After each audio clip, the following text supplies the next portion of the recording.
గన్నవరంలో అంతర్జాతీయ ప్రమాణాలతో విమానాశ్రయ టెర్మినల్ను ప్రారంభించిన ప్రభుత్వం రహదారులను అంతే హంగులతో నిర్మించింది. విమానాశ్రయానికి రాకపోకలు సాగించే మార్గాలను సుందరంగా తీర్చిదిద్దింది. రోడ్లకు ఇరువైపులా విభిన్న మొక్కలు, పుష్పాలు ప్రయాణికులకు స్వాగతం పలుకుతున్నాయి. రాత్రి వేళల్లో విద్యుత్ కాంతుల ధగధగలు, ప్రకృతి అందాలు ఆకట్టుకుంటున్నాయి. గన్నవరం విమానాశ్రయం కోల్కతా, చెన్నై జాతీయ రహదారికి సమీపంలో ఉంది. ఈ విమానాశ్రయాన్ని అంతర్జాతీయ స్థాయికి తీసుకువెళ్లాలని సంకల్పించిన ప్రభుత్వం ఆ దిశగా అడుగులు వేసింది. విమానాశ్రయాన్ని ఆకర్షణీయం తీర్చిదిద్దే పనులను చకచకా చేసింది. విమానాశ్రయానికి రాకపోకలు సాగించే రహదారి అభివృద్ధిపైన ప్రభుత్వం ప్రత్యేక దృష్టి పెట్టింది. రహదారి సుందరీకరణ పనులు సిఆర్డీఏకి అప్పగించింది. సిఆర్డీఏ అధికారులు వివిధ ప్రాంతాల నుంచి విభిన్న రకాల మొక్కలు తీసుకొచ్చి నాటించారు. ట్యాంకర్ల ద్వారా నిత్యం నీళ్లు పోస్తూ మొక్కలు పెంచారు. 4 వరుసల రహదారికి ఇరువైపులా మొక్కలను అందంగా తీర్చిదిద్దారు. 2 ఏళ్ల శ్రమ ఫలితంగా ఆ మార్గం ఎంతో ఆకర్షణీయంగా రూపుదిద్దుకుంది.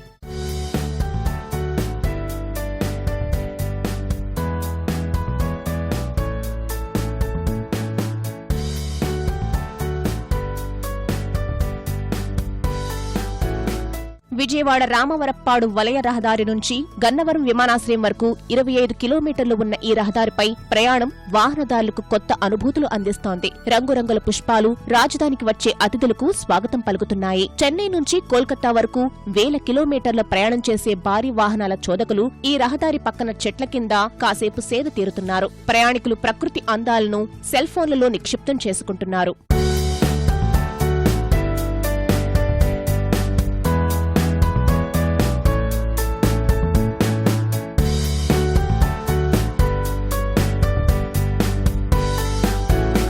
గన్నవరం ఎయిర్పోర్ట్ బాగా డెవలప్మెంట్ అయింది. రోడ్లు వెడల్పు చేయటము, లైటింగ్ సెట్టింగ్ అంతా బాగుంది.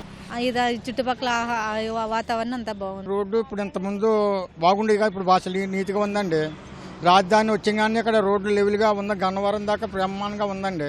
మొత్తంగా సూపర్గా అక్కడికి విజయవాడ దాటిన దాకా చాలా బాగుందండి. ఈ దారంటలతో నడాలనిపిస్తుంది. ఎల్లప్పుడు పోయినప్పుడు కూడా మాకు చక్కగా సోకుగా ఉన్నాయి. మొక్కలు అవి బాగా వేశారు, చాలా బాగుందండి. పర్లేదండి, ఇక్కడ నుంచి విజయవాడ వెళ్ళే వరకు చాలా అందంగా ఉన్నాయండి.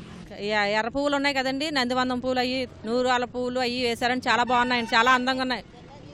బొడ్డుగన్నేరు పువ్వులు అవన్నీ చాలా బాగున్నాయండి. చాలా బాగా వేశారు. ఈ రోడ్డు అసలు రాత్రిపూట రాలేవు, అటువంటి రోడ్డు మొన్న వచ్చా సడన్గా వస్తే ఈ పూల మొక్కలు లైట్గా మంచు పడుతుంది.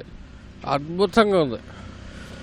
ఏంది ఇంత డెవలప్మెంట్ ఎప్పుడు వచ్చింది నాకే ఆశ్చర్యం వేసింది. అది కూడా వితిన్ 2 yearsలో డెవలప్ చేయడం చాలా కష్టం. అద్భుతంగా డెవలప్ చేశారు. సూర్యాస్తమ సమయంలో ఈ రహదారి ప్రత్యేక శోభను సంతరించుకుంటోంది. పచ్చని చెట్ల చాటున ఎర్రని వర్ణంతో కనిపించే భానుడు ఆకట్టుకుంటున్నాడు. రోడ్డు మధ్యలో ఏర్పాటు చేసిన సౌర విద్యుత్ దీపాలు వెలుగులు విరజిమ్ముతున్నాయి.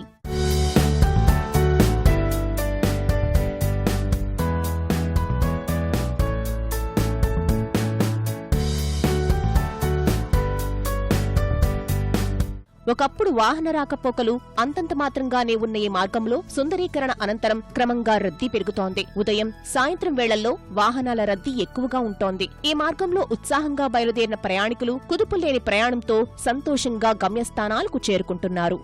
అత్యున్నత ప్రమాణాలతో నిర్మించినటువంటి ఈ రహదారి రాష్ట్ర రాజధానికి ప్రత్యేక ఆకర్షణగా చెప్పుకోవచ్చు.